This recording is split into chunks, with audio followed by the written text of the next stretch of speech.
Hey, welcome back to another edition of the 12 Months to Mastery video series. Today, we're going to be doing an overview of the skills of attraction. So, thus far in 12 Months to Mastery, we've covered social comfort, we've covered the basics, we've covered things like group dynamics and natural versus tactical attraction, and now we're going to get into the actual skills of attraction, the actual processes and skills that you can practice and that will improve your abilities dramatically to approach and attract women. So, in this video, I'm going to be breaking down all 22 skills that go into attraction. There's 22 different skills that we're going to touch on in this video. This video is going to be longer than most of the videos you're getting in 12 Months to Mastery. It's going to be very, very content heavy. There's going to be a lot of stuff you're going to need to write down. There's going to be a lot of stuff you're going to want to watch over and over again in order to get the maximum value. But if you've ever had questions about what to do in attraction, what skills make up attraction, what you're supposed to be practicing when you're practicing attraction, this video is going to answer all of that for you. So the thing with this video is that some skills like storytelling, teasing, we're going to come back to. We're going to touch on briefly here, and then we're going to have full video lessons on those later on in the program. So don't worry if we touch on some things quickly. Some skills are going to get touched on very, very quickly because they're going to have a full video. Other skills we're going to go fairly in depth on in this video, and still other skills like delivery, body language, will be things you've learned before that you'll be asked to focus on for the next few months, specifically in attraction. So, like I said, there's a lot of value in this video. This is probably the most value-packed video I've ever produced, and if you know the stuff that I produce, you know that that definitely means something, because I pack more value per minute into content than anyone else, and this video really is just brimming with content. So with no further ado, I want to jump right into this and start breaking down these skills for you. Before I do that, though, I do have my secret hint for the week here. And if you've been paying attention to these videos, you know every week I like to give you a secret hint that's a key to really understanding what we're learning. So my secret hint today is that the key to mastering attraction is the same as the key to eating an elephant. You must go piece by piece. Do not try to learn or practice all 22 skills at once. All you're going to do is make yourself confused. You're going to be trying to remember more than your brain is actually capable of remembering, and it just leads to a lot of frustration and lack of learning. So instead, pick 2 or 3 skills at a time to focus on for an entire night out. Just pick 1, 2, or 3 things and do those every time you approach a girl for an entire day or night out, depending on when you're doing approaches. Also, it's really, really, really important that you focus on the underlying mechanisms that make this stuff work. I'm going to give you some word-for-word examples, but you want to look for the psychological reasons, the persuasion, the tactical, the psychological, that explains why these tactics and techniques work. It's not enough to just use a role play and go, okay, I role play because of this. If you really want to master picking up women, you have to understand these mechanisms that are working underneath the surface that are really producing the results. So let's look at the skills. Now here I want to just list the skills for you. Like I said, there's 22, so we're going to have a couple slides here where I'm just listing the skills. They're in no particular order. There's not any order you need to particularly use these in, though I will say teasing is the first skill of attraction, because teasing actually is the mechanism that we use to move into attraction. I'll explain that when we get into the teasing slide. Storytelling, warm and cold reading, touching, group dynamics, body language, frame control, being non-reactive, getting comfortable physically, role-playing, a cocky and playful attitude, delivery, pre-selection, leading, humor, understanding women, handling congruence tests, demonstrating a willingness to walk away, maintaining a proper conversational ratio, grounding yourself, building commitment ladders, and establishing emotional fluidity. Those are the 22 skills of attraction. So like I said, we're now going to go into each one of these in a little more detail, starting with teasing. Like I said, you will have a full video on teasing in the next couple of weeks. For right now, it's important to understand that teasing acts as the mechanism that breaks rapport, thus moving us forward from social comfort into attraction. Breaking rapport is a way of moving forward. It's what we call a toggle. Toggles, I don't subscribe to a hard, fast method like you must approach, transition, attract, build comfort, blah, blah, blah, blah. Instead, I think about looking at the situation where you are. And when we have our video on understanding women, we're going to talk a lot about the 1+1 system of understanding where you are in the interaction so you can know, okay, do I need to move forward or backward? That's where toggling comes in. Toggles kind of move us forward or backward in the interaction based on how they're used. For example, most of the time, 90% of the time, when you meet a girl, you're going to tease her, and that toggle is going to build emotional momentum. That breaking rapport is going to move you into the attraction phase. Another toggle is qualification. If you get a girl to qualify, you're moving forward.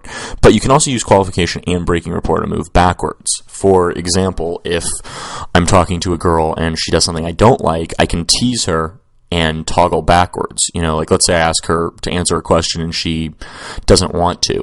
Now I can tease her and I can toggle backwards and go back into attraction from qualification or comfort or whatever. That's kind of a more advanced topic that we'll be talking about throughout the year.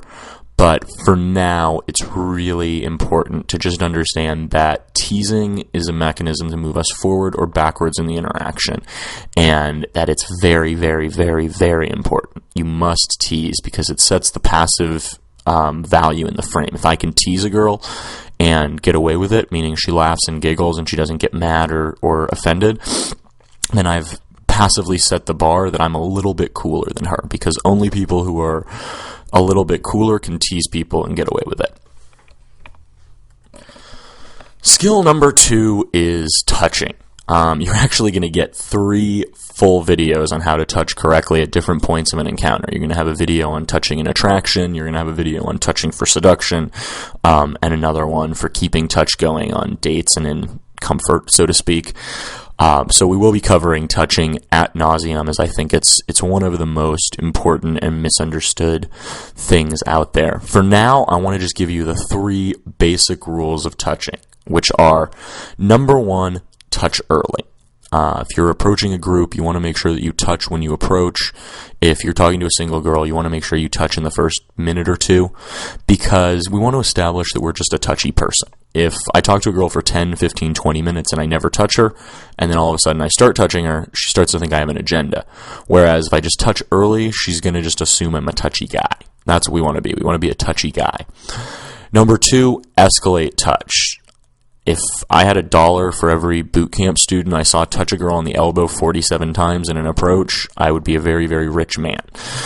You have to keep making bigger moves. You don't want to just keep touching the girl on the elbow or keep touching her on the arm. You have to move the interaction forward physically by escalating touching, moving to a makeout, to hugging, all that stuff. And number 3, really the key to touching, the key to getting laid, the key to physical escalation is you want to make sure you release the touching first. At a certain point, one of the 2 of you is going to get uncomfortable being touched, her usually, and she's going to remove the touching. So we want to make sure that we beat that. We want to end all physical contact first. We always want to make sure that we're the first one to stop touching, to stop kissing, to stop hugging, because releasing is the key to all escalation. One of the 2 of you is going to physically chase the other one. So if you keep escalating and she keeps releasing, you're making a habit of chasing her. If you keep touching and then releasing, she's going to become in the habit of chasing you. So make sure you release. Make sure that you end the touching before she does every single time. I don't care if it's your girlfriend. I don't care if it's your wife. It just is a much better strategy for making it easy to physically escalate on girls. Number 3, storytelling. Storytelling also will get its own video because I have about half an hour, 45-minute exercise I'm going to ask you guys to do to come up with your own stories. It's what I use to make my own stories. And it's going to be really, really super helpful for you because it's going to give you the process behind crafting a really interesting story. So that'll come in a couple weeks, but for now, I want to teach you how to use stories. First way to use stories is to ground yourself. Grounding is about telling people who you are, explaining the type of person you are, and the way you're going to act later in the interaction. We'll discuss grounding in more depth later when we get to that as its own skill. Number 2, to make girls laugh. To stimulate some sort of emotion, most usually to inject humor to make girls laugh. And number 3, to convey some important whatever, I don't know what I'm trying to say here, but the important means attractive information, to convey things that will make the girls like you more. That's the third point of storytelling, is to tell them something that demonstrates value, that shows you have more going on to yourself, that demonstrates pre-selection, that shows you're a cool guy, that shows you have assets, whatever, but you want to convey important, attractive information. So you want to ground yourself, which lets them know how to deal with you. You want to make girls laugh, and you want to convey important / attractive information with your storytelling. Next skill, cold and warm reading. So cold reading is the art of telling someone something vague and making it sound profound. Cold reads in general are truisms. Sometimes you like to be the social center of the room, but other times you wish you could just be left alone and not have to work so hard. Sometimes you are really passionate and fiery, other times you're removed and more of a loner. Cold reading is important because it establishes psychological authority, which is a major factor in persuasion and attraction. When you tell people things about themselves that they believe to be true, you gain psychological authority. So when you cold read a girl and she agrees with you, psychologically you're becoming an authority figure. She's going to be more likely to agree with the next thing you say. So cold reading is a great tool, but we want to combine it with warm reading. And warm reading is telling a woman about herself based on information she's already given you. So in the beginning, yes, you want to start with cold reads. You want to start with things like, I can tell that when people meet you, I bet they think you're a bitch. But I don't think that's the truth. I think the truth is that you're really shy, and that when people get to know you, you're a really, really loyal person. But it just takes you a while to get used to people. That's a cold read. But eventually, we want to start warm reading. We want to start looking at the information she's telling us. How is she dressed? What is she talking about? What does she do for a living? What kind of place are we in? And we want to start to figure out what kind of girl this is. And then feed back information that's specific to her that we've drawn conclusions on based on information she's given us. So, for example, if I'm talking to an interior designer, I might say, one thing I get about you is that it's really important for you to have things be beautiful around you. You want to surround yourself with beautiful places and things. Like, I bet your apartment is like really, really immaculate. Like, you're always wondering about how things look and thinking about, the aesthetic beauty of things. And that's really cool. Right? That's a really good warm read for a girl who, of course, if she works in interior design, she's going to have a nice place and it's going to be well designed and she's going to like surrounding herself with beauty, but it sounds a lot more profound. Warm reading and cold reading, they're all about establishing that psychological authority. More than them being fancy lines, more than the girl thinking you have psychic abilities, it's about establishing that psychological authority so that she believes what you say, so that you can start to tell her how to behave in a way that she's going to embrace it as opposed to she's going to run from it. That's the power of cold reading. Cold and warm reading, really, really, really powerful. Group dynamics. So we covered this in last week's video. I'm just going to recap this quickly, real quickly in like a minute or two. First, we have mixed groups and all-girl groups. The difference is very minimal. You want to approach mixed groups because they quadruple the amount of approaches you can do and double your chances at same night lays. Guys are just ugly girls. You want to find out how they know each other. You want to be nice to them. You can ask them rapport questions. You can give them compliments. Find out how everyone knows each other early on in the group so that you know who's a boyfriend, who's not. Then we talked about singles. Singles during the daytime, awesome. At nighttime, you want to find out who they're there with, and if they're there alone, stick to that girl like glue because you have a good chance at a same night lay.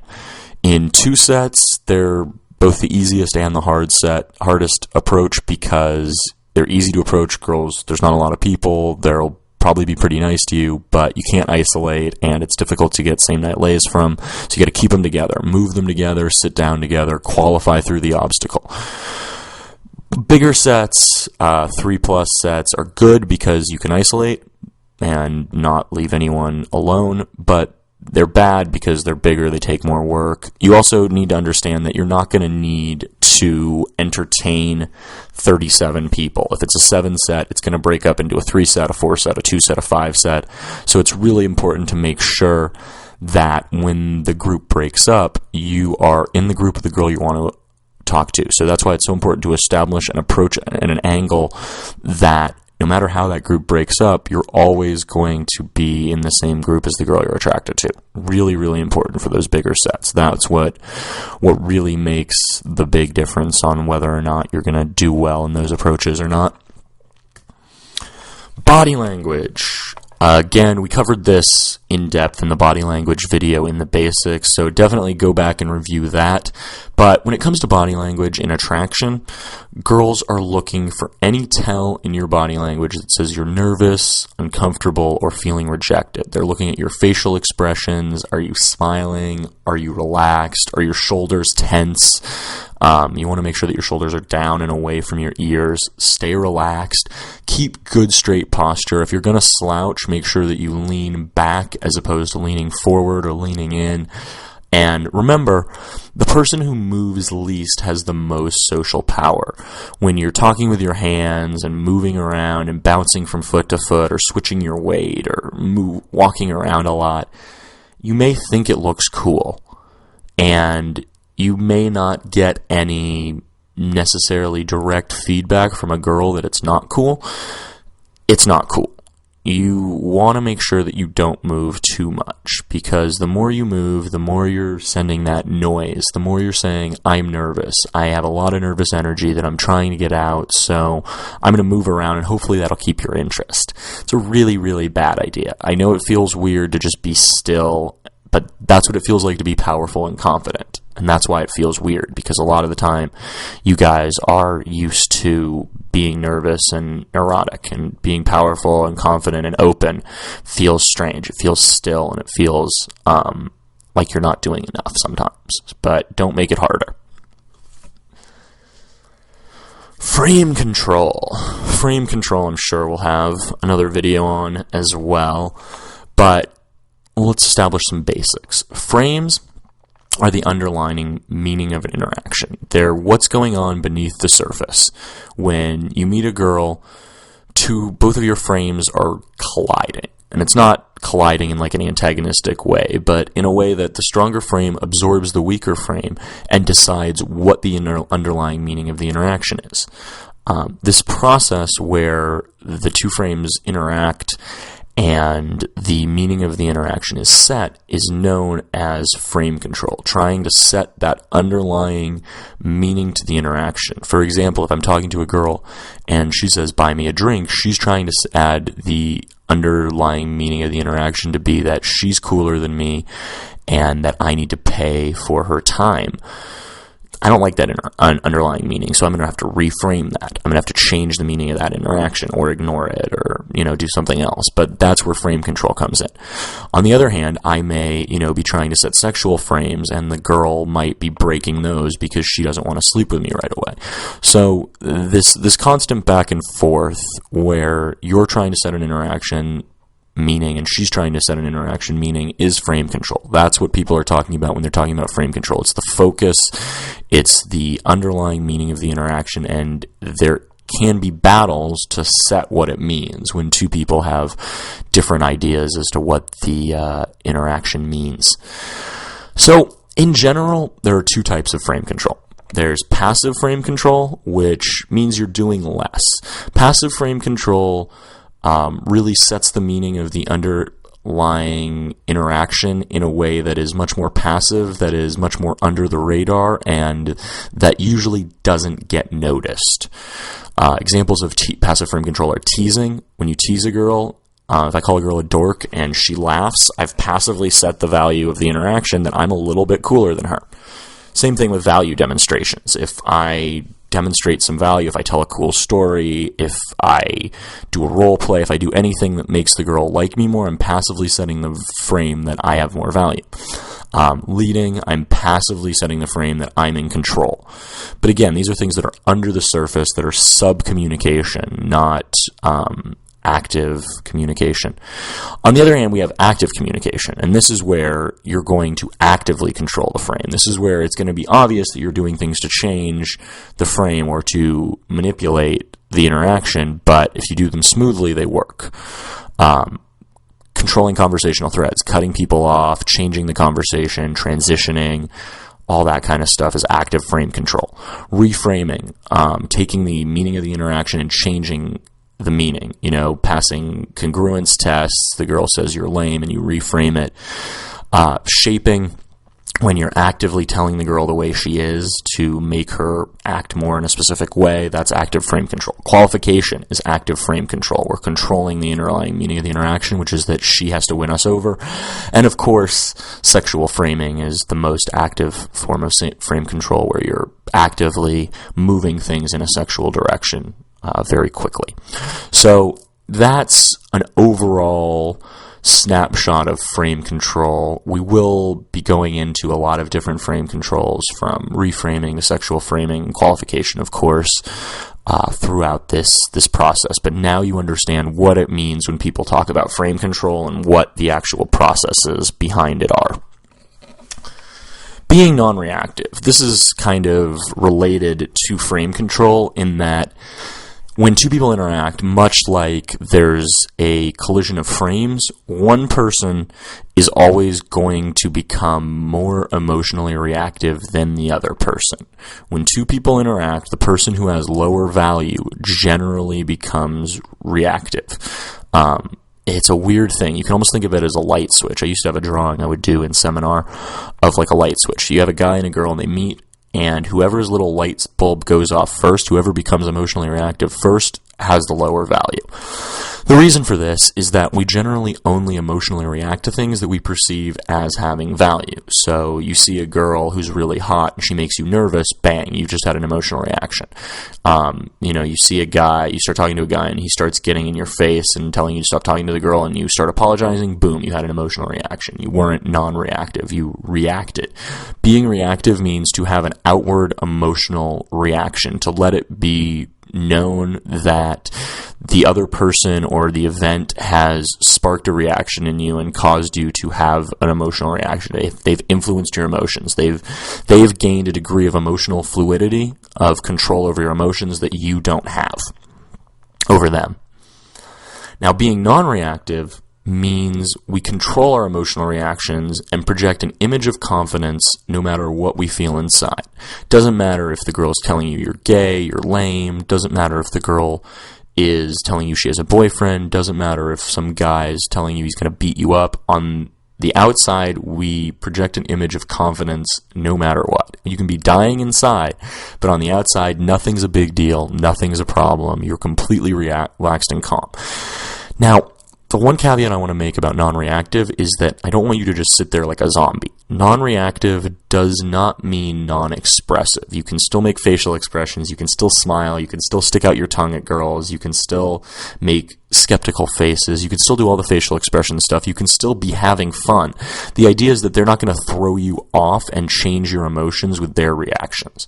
If a girl's being nice to you, you're having a good time. If a girl's being mean to you, you're having a good time. If a guy's getting crazy with you, you're having a good time. If a girl you've been making out with ditches you for another guy, you're having a good time. You're responsible for your own emotional reactions, and being non-reactive is one of the most powerful things you can do, especially if you go into a situation with a lot of social pressure. If you approach a big group or a group with a lot of guys in it and you just act like nothing's going on, like it's completely normal, and and natural for you to be talking in there. You're being non-reactive. You're not reacting to the social pressure or to the social context. You will gain attraction much faster and more powerfully. Being non-reactive is incredibly, incredibly powerful. Just don't confuse it with non-expressive. Getting comfortable. This is a pretty simple one. Unfortunately, even in this video format, it's difficult to explain what getting comfortable is. Mystery used to call it locking in. But it's more than that, because getting comfortable basically means to reshape the social group so that you're the most comfortable person in it. Ideally, you want to be leaning up against something with the group around you. That doesn't always happen, but the idea is that you're going to reform the group so that everyone's paying attention to you, so that you're in the center. Sometimes you'll be talking in the middle of an open space in a club, and you'll have to take a step or two back to a bar or to a post you can lean on. But the idea is you want to think about what an actually cool guy would do. So I put WWBPD. What would Brad Pitt do? Not Brad P, the lame pickup artist, but what would Brad Pitt do? What would a really cool rich guy do? If Brad Pitt was talking to a group of girls that he just met, a group of strangers, would he stand on the outside making himself uncomfortable just so he could talk to this group of strangers? Of course he wouldn't. Instead, he's going to make himself comfortable and the girls are going to come to him. That's the basis of getting comfortable. You want to reshape that group. Sometimes you're going to take a step in to kind of make the people move back so that you can move into the space. Sometimes you'll tap someone and say, hey, I hate being on the outside, scoot over. Sometimes you'll steal a girl's space or chair. Sometimes you'll sit down with a group. The point is you always want to think about being the most comfortable person in the interaction, because the most comfortable person has the most social power. On the flip side of this, you have what I call hemorrhaging social value. And this is a term I came up with years and years and years ago, which basically describes what happens when, even if you have great game, if you spend 15 minutes standing on the outside of a circle of girls, let's say you approach a group of 3 girls and they're kind of huddled up, even if you have the greatest game in the world and they're laughing, they're into you, if you don't open up that group and get into the middle of it, at some point they're going to realize that you're a stranger and that you're not part of the group strictly because of the physical dimensions, because you're on the outside, they're on the inside. So at that point, you're just hemorrhaging value because you're spending too much time, effort, energy, and discomfort talking to a group of girls that are strangers, that aren't your friends or your girlfriend or anything like that, and that makes you look bad. That makes you hemorrhage social value no matter what you're doing because you look desperate. And desperation is not an attractive cologne. Role-playing. Role-playing is emotional stimulation at its finest. Role-plays are great because there are these fun, made-up fantasy scenarios that allow you and the girl to play. They allow distance and objectivity for escalation, emotional stimulation, fun. They're just things that, as guys, we don't really understand, but because they communicate so emotionally, girls love. Role plays are really, really powerful. So I'll give you a couple examples. Number one, my LA booty bitches. You know what? I'm going to bring you guys back to LA, put you on the hood of my lowrider Impala, and make you like my LA booty bitches. You guys, it's kind of like a gang, except instead of like drug dealing and fighting with the Bloods and Crips, we just kind of go to clubs and you guys make me look good. And then you can be like, oh, do a little dance. Show me your booty dance. Exactly. Like, the thing with role plays is that they're outlines. So every one of these examples I give you is just an outline. You can use a role play to tease, to qualify, to do a whole bunch of stuff. They're very powerful. Next one is fan club. You guys are going to be my fan club. When I, meet girls and they want to like hang out with me, you guys are going to decide who's in and who's not, because you guys obviously understand me and you guys obviously are the coolest people here. Oh my God, you're like a female player. I'll be like, you know what? I'm going to introduce you to a bunch of guys and we're going to find you a guy tonight, because you obviously are like the type of girl who like runs through guys. Again, and these are just simple skeleton role plays. You can add more or subtract, play with these. What else could you do with a female player? You could go, you know what? Let's walk around the club. Now you can movement. You can point out really ugly guys for her. You can ask her if she likes girls. You can do a whole lot with these role plays, because, like I said, they allow distance and objectivity. If I just walk up to a girl and I'm like, hey, you're going to be my fan club and find other girls for me, they're going to think that's weird. But if I make it a role play in a fun fantasy scenario, then the girls are going to be much more into it and much more likely to play along. and get emotionally stimulated. A cocky and playful attitude. So basically, David D'Angelo teaches cocky and funny, which I think is a little bit of a worse way to teach this, because not everybody can be funny. But everybody can be silly and playful. So a cocky and playful attitude is what I call an attraction amplifier. It's not going to create attraction by itself, but when you already have a little attraction, it will strengthen it. It amplifies the attraction. Things like flicking a girl, swatting her with like a menu or something if you're at a restaurant. These are all little attraction amplifiers. If you just do it, it's not going to make the girl attracted, but if she's already attracted, it's going to strengthen that attraction. So there's 3 basic ways to use cocky and playful. Number 1, give one funny answer at some point. Don't do it more than once. One time, that will amplify your attraction. So you're meeting a girl and she goes, "What do you do?" And you say, "I'm the guy who puts in the nails back in nail guns on a construction site." Or, "I work at Taco Bell and I'm chopping the lettuce in the back, but one day I'll move up to cutting the meat in the front." One funny answer, and then follow up with the real answer. Just do it once. You will get an amplification of attraction from one time. If you do it over and over again, it becomes like pushing a button, and the girl will realize you've just kind of found a glitch in the matrix, so to speak, and eventually she'll stop reacting. But do it one time. Great technique. Technique number 2, act like she wants you. Tell her that she wants you. Tell her that she likes you. Tell her that she's attracted to you. Tell her that you're not easy, that you need comfort and qualification first. Tell her that you need drinks and dinner before you like that. Tell her you're not sleeping with her. Basically, act like she wants you. That's a huge part of cocky and playful. When you do it in a way when she's already attracted to you. If you act like a girl wants you when she doesn't like you or when she's not attracted, she's going to think you're a loser and be like, hey, yeah, you wish. But if you do it when she already likes you, she's going to go away with it. That's why this is an amplification technique, because you can't create attraction. If you could just create attraction by acting like a girl wanted you, everyone in the world could do that. Instead, acting like a girl wants you amps up the attraction when it's already there. And lastly, give and take away points. I always will say something like, your stock is on their eyes, or your stock is on the fall. Or, I'll marry her and divorce her. But the point is this push-pull. The telling her you like her and then taking it away. Giving her points, taking them away. Raising her stock, taking it away. Marrying her, divorcing her. Telling her you like her, telling her you hate her. But the basic idea of giving points. Like, oh my God, you get an extra point for being funny. Or, oh, that's -1 for having grown up in Orange County. Those are how to use cocky and playful. You don't want to overdo it.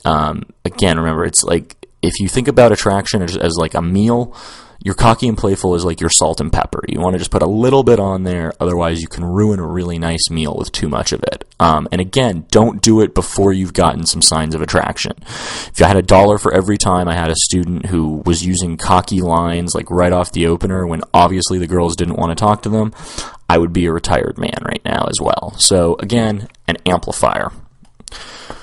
Delivery. We've discussed delivery in the basics video. There's a couple things I want to just touch on real quickly besides like your actual slow, clear delivery. There's 3 little tactics you can use that will improve your delivery and make your delivery more attractive and more interesting to women. The first one is pauses. Pauses are great because they build response potential. When you pause, people are paying more attention to what you're going to say after that pause. So if you feel yourself running out of things to say, pause. If you're about to deliver a punchline, pause. If you're about to say something that you think is going to go over really well, pause. Pauses are powerful. Number 2, open loops. Open loops are uncompleted thoughts. They could be as simple as something like, oh my God, I have to tell you about the time I went to Barbados. But before I do, or that reminds me of my friend Carrie, and she's like super crazy, and then continue. Open loops are just unfinished thoughts. They're just anything you bring up that allows you to go back to that or allows the girls to ask questions. A form of open loops is also unanswered questions. Unanswered questions are great because here you're going one step further and you're just putting in an unanswered question. Like, for example, I'm totally in the wrong business because I hate flying. The unanswered question is, what business are you in? Or, my ex had to perform last night and I went over to the theater to see her. What does she do? Is the unanswered question. These are ways to just really keep people interested in your delivery as you're talking. These are things that'll just heighten the attention and the response potential in the girl/group that you're talking to. Makes a big difference, and they're pretty easy to use. Pre-selection. Pre-selection is basically the idea of letting women know that other girls like you. When you're letting girls know that other girls like you, this is important because most people employ a groupthink mindset. Social proof is the psychological mechanism that pre-selection works on, which is basically, if everybody wants something, it must be good. So, pre-selection generally is going to happen one of two ways. You can verbalize it. I can talk about my ex-girlfriend who was hot, model. You know, don't use stripper. Most girls don't respect strippers and think you're kind of a loser for dating strippers. But my ex-girlfriend was a model, or my ex-girlfriend was really hot, and you just throw it into a story that has nothing else to do with that. If you want to go a little bit further, there are ways of demonstrating promiscuity, which is kind of a step up from pre-selection, which can help you with certain types of girls and with quicker lays. I call that player game.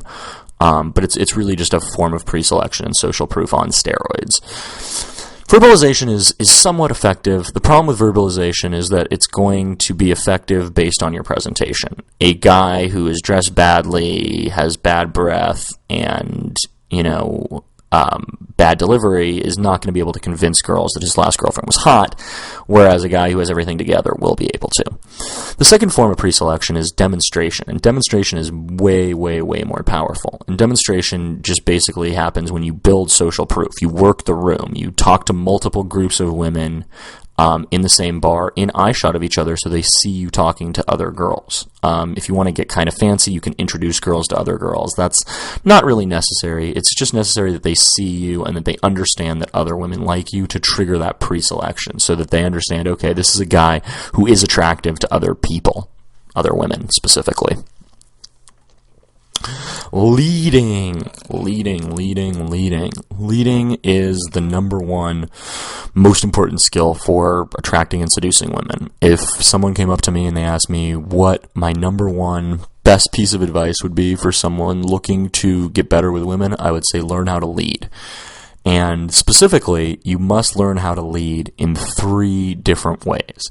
You got to learn how to lead verbally. You got to keep that conversation going. No awkward pauses, no drops in the conversation, no places where she wants to get away, no awkwardness.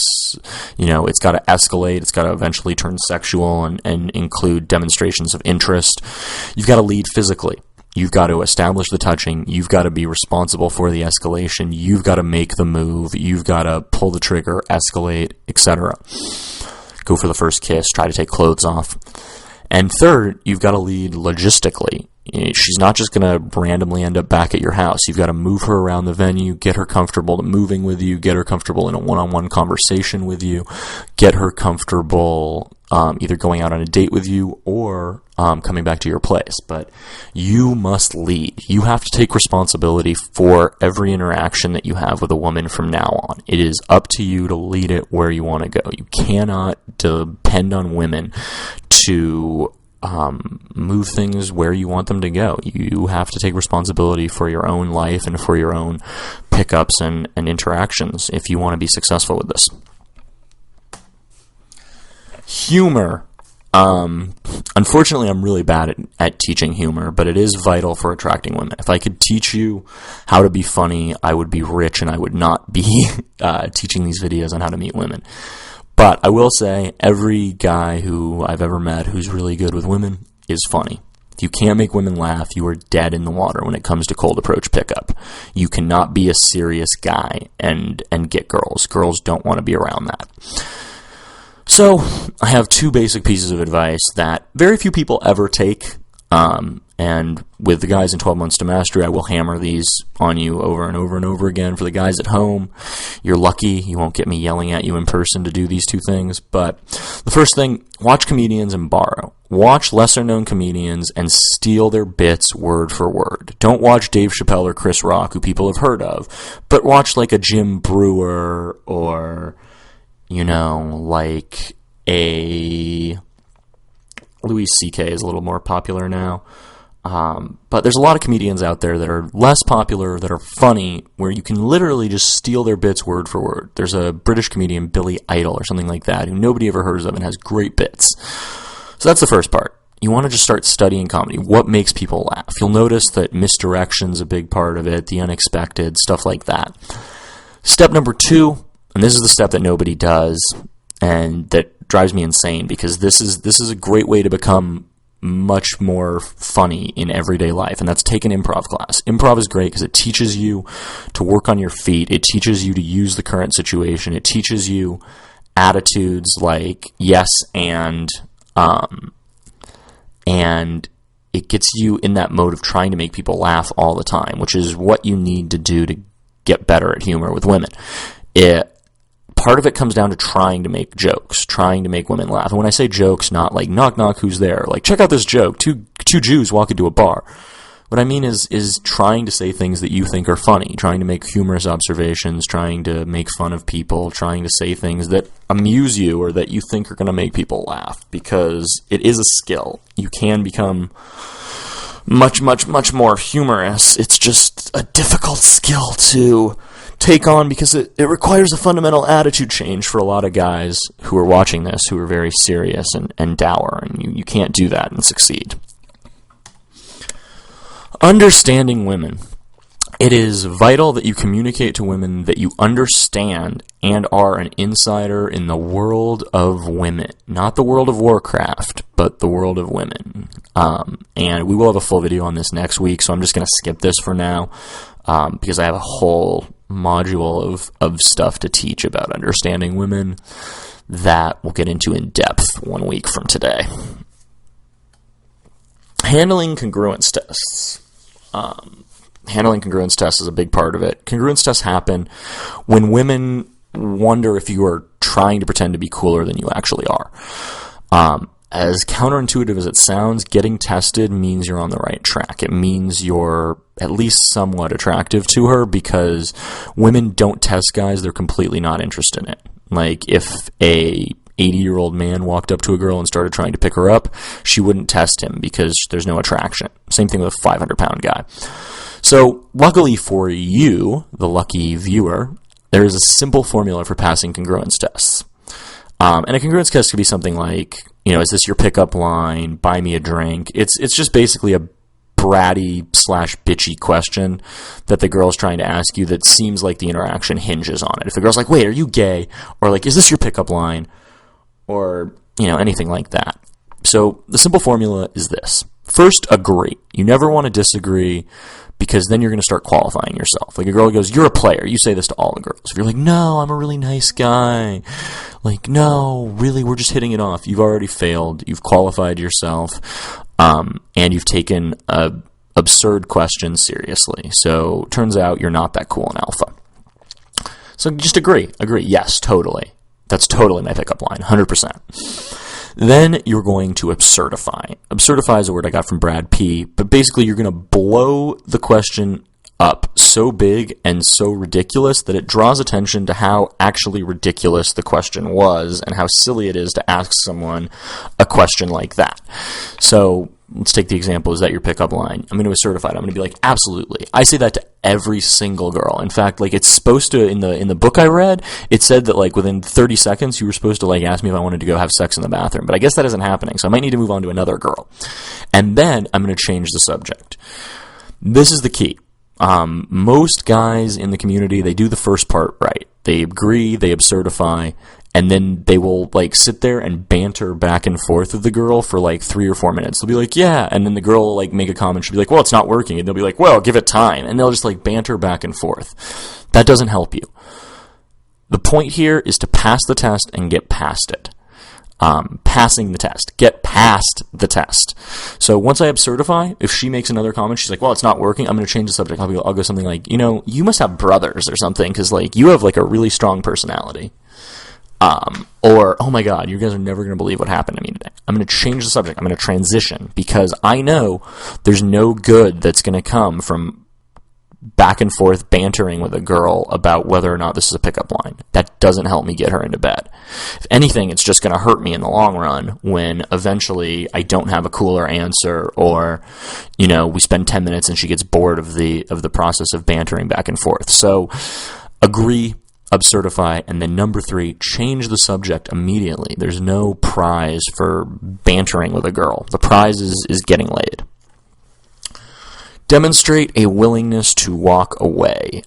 In cold approach, it's vitally important to demonstrate you're not overly interested in the interaction, because the person who's more interested has less social power. Whoever's taking the interaction more seriously, whoever's more invested, has less power. So what we want to do is we want to demonstrate that we're willing to walk away on a high point. And that's what we're going to do, a takeaway. And a takeaway can be pretty simple. You can say, hey, I'm going to go find my friends real quick. I'm going to go to the bathroom. Oh, I see my friend over there. I'm going to go say hi. And you're just going to leave for between 3 to 5 minutes. The point of a takeaway is that you're showing her, even though it's going really well, even though it looks like the two of you get along really well and it's awesome, you're not overly invested in an interaction with a stranger. You can take it or leave it. So you want to do your takeaways on high points. The mistake guys make is they do takeaways when they run out of things to say. If you stall and then leave a set, that's not a takeaway. That's called ejecting. Instead, you want to do a takeaway about 25 minutes in on a high point. Maybe you've just gotten her phone number, maybe you've just made out. Now you want to do a takeaway, because the higher the emotion, the more powerful the takeaway is going to be when it demonstrates that willingness to walk away, because it's going to show that she is more invested than you, which is a very powerful position to be in. If you want to go one step further, and we will cover jealousy down the line, you can do jealousy plot lines, and that's where you let her see you talk to another girl, where she sees you talking to another girl, maybe you point back, maybe you wave, maybe you even introduce her to another girl, and this creates a competition really between her and the girl for you, and can lead to some really good situations. It can also lead to some bad situations and blow up in your face. Jealousy is a very powerful and very complex emotion. So because of that, you are playing with fire with jealousy. But with takeaways, just leaving and coming back, you really demonstrate that willingness to walk away without any negative consequences. So if you're scared of doing jealousy plot lines, that's fine, just do takeaways. But later on, as you get better, jealousy is an incredibly powerful tool for same-night lays and for getting hotter girls.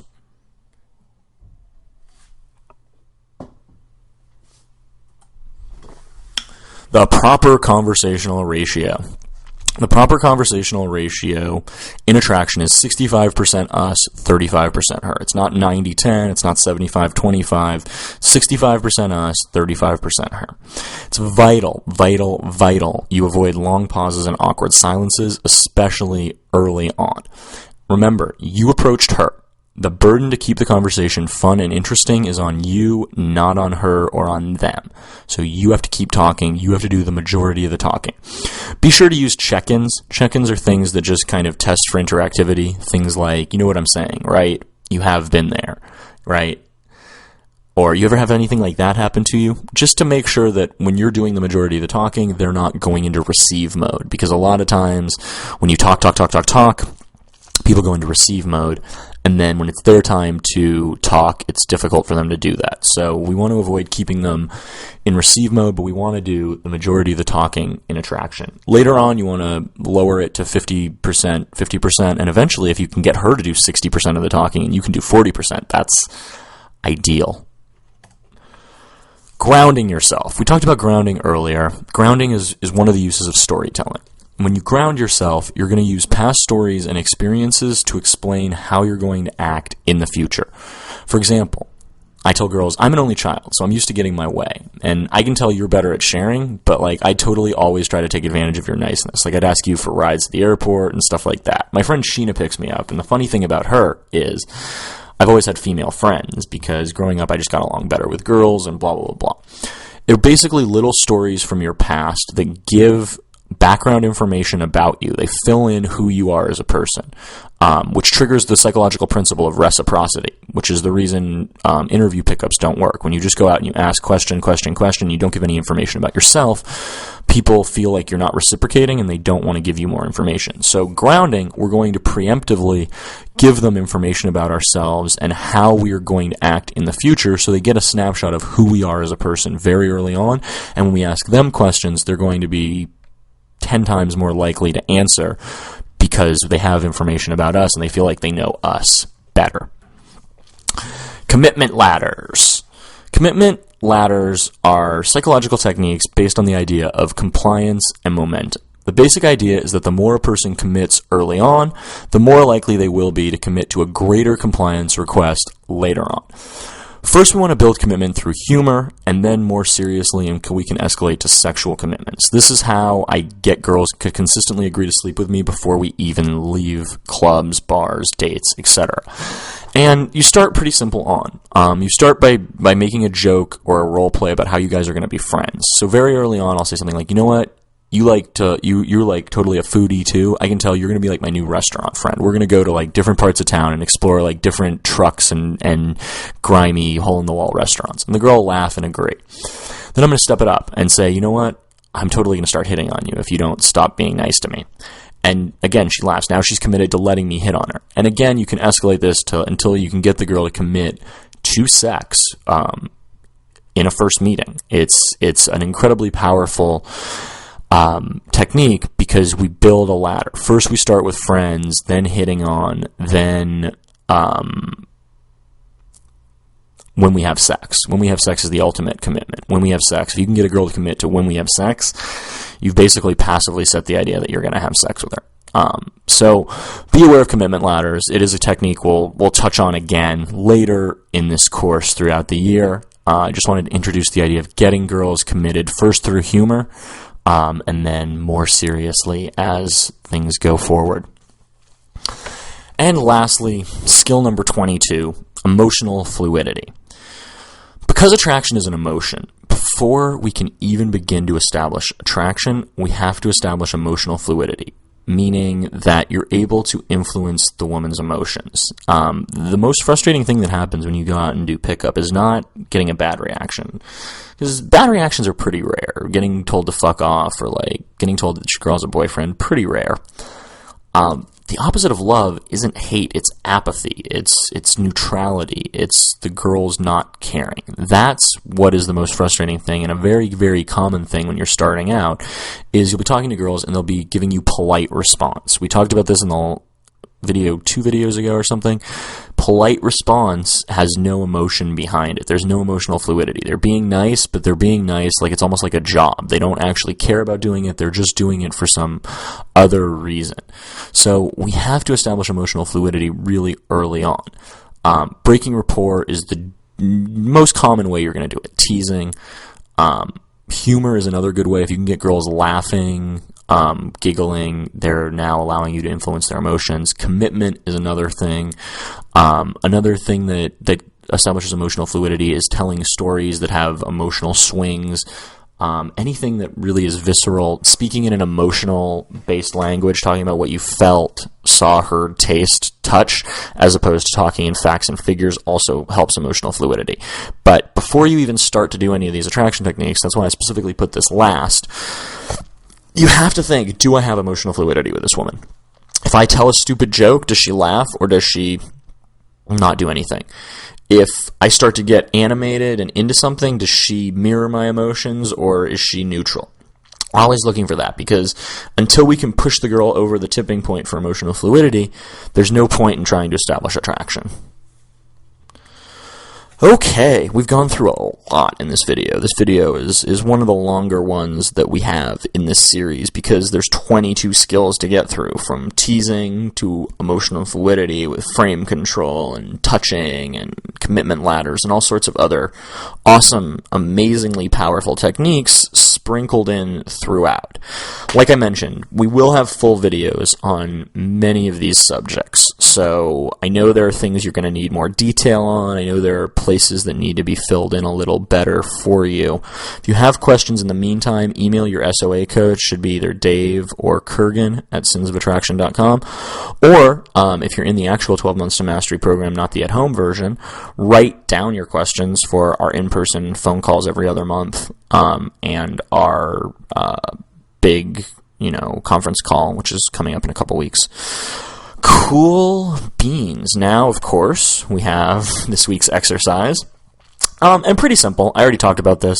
This weekend, I want you to just pick 3 separate skills and try to practice each one every approach you attempt. So let's say you pick, teasing, role-playing, and storytelling. Then you're going to tease, you're going to try a role-play, and you're going to try to tell your story every single approach. And then, once you do that for an entire night, meaning every single approach, you won't be able to do this the first time. It'll probably take a week or 2 to be able to accomplish this exercise. So you want to go out and get every skill into every approach. So by the time you're comfortable using those 3 skills, whether they're teasing, storytelling, whatever, in every approach, then you want to keep practicing the original 3. You don't want to throw those away or discard them. So you want to still keep throwing those 3 in, but then add a 4th technique. Then once you've done those 3, add a 4th. And then once you get comfortable doing 4, add a 5th, 6th, etc. That's really the most effective way to learn these skills and to actually break them down into a way where they're going to be useful and you'll be able to get value out of them. Don't try to practice all of these. Don't neglect the ones that you think you're already good at. Just go through in a systematic and process-based way, and you will see 100 to 200% improvement in your attraction skills, guaranteed. Next week, next week's video is some really killer stuff. I'm going to teach you to speak like a woman, read a woman's body language, and figure out exactly what kind of guy the woman you're attracted to is interested in, as well as revealing my 1+1 system for knowing where you are with a woman every single time.